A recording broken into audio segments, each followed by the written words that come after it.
Hi, today we're looking at this phone here. Let's have a look on the outside.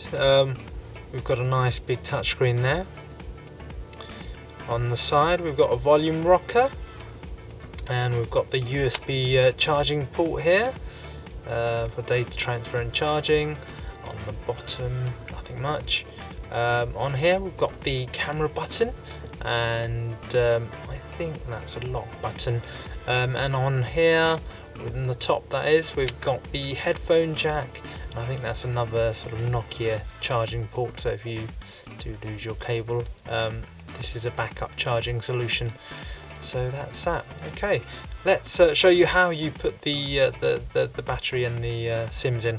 Very quickly, on the back we've got the camera, and we've got an LED flash.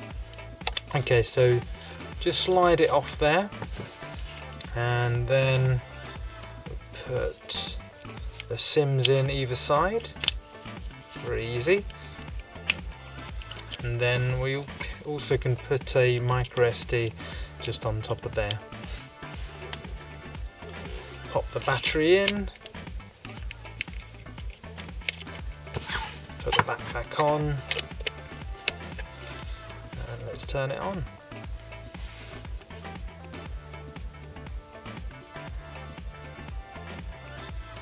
Okay, maybe it's this button. There we are. While that's turning on, let me show you what you get with the phone. I'll give you another spare battery, charger, data transfer cable there, a headset so you can listen to music, but you can also take phone calls with it because of the microphone. We've got the UK USB charger, and finally a manual. So that's what you get with the phone. Now the phone started up, let's have a little tour of it. Okay, right, first of all, this is the front screen. So on the front screen, this sort of copies the Android interface.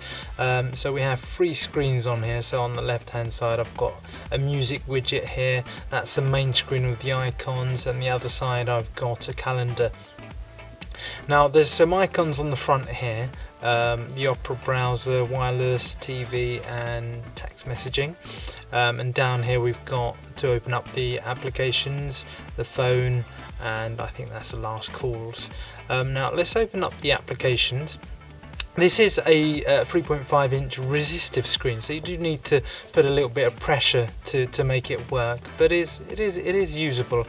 If I wanted to say add an icon on the front, so for example I wanted to add my Facebook icon, I would just click on the Facebook, and then I can move it to wherever I wanted to on the screen. So again, it sort of imitates the Android interface. It's not bad for a cheap budget phone, imitating a very mature operating system like Android is pretty good. There we are. So and I can move things on the other screens as well. If I press the phone button, I can dial out the number that I want to and choose to call either from my SIM 1 or 2. Of course I can have a look at the phone book. If I have my contacts on here, I can have a look at the contacts and call from there. Okay, so that's how you make a phone call. Let's look at text messaging. So I click on the text messaging, write message, and I can write my message with a full QWERTY keyboard there. So that's the messaging. Let's look at the applications. There's a few applications already on here. This uses Java, so if you know how to use Java, you can install new applications on here. So there's a fair bit on here to keep you interested. Let's have a look at the music quickly as well, to show you the quality of the speaker.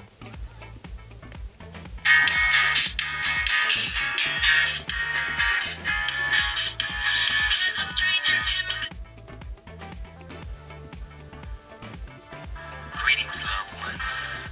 Let's take a journey. So it's not bad as a portable music player. You could stick your headphones on the top and listen to your music on the go. So a music player on a phone in one. So we've got some other things on here. We've got a video player, we've got an FM radio. Obviously we can take pictures with the camera, and some games on here. We've got the internet as well. Obviously this has Wi-Fi, so you can connect to your home Wi-Fi. Once you're connected, press the Opera browser, it'll load up and you can go online with it. It's not the greatest browser in the world, but it's enough. It does the job. So let's just go to BBC.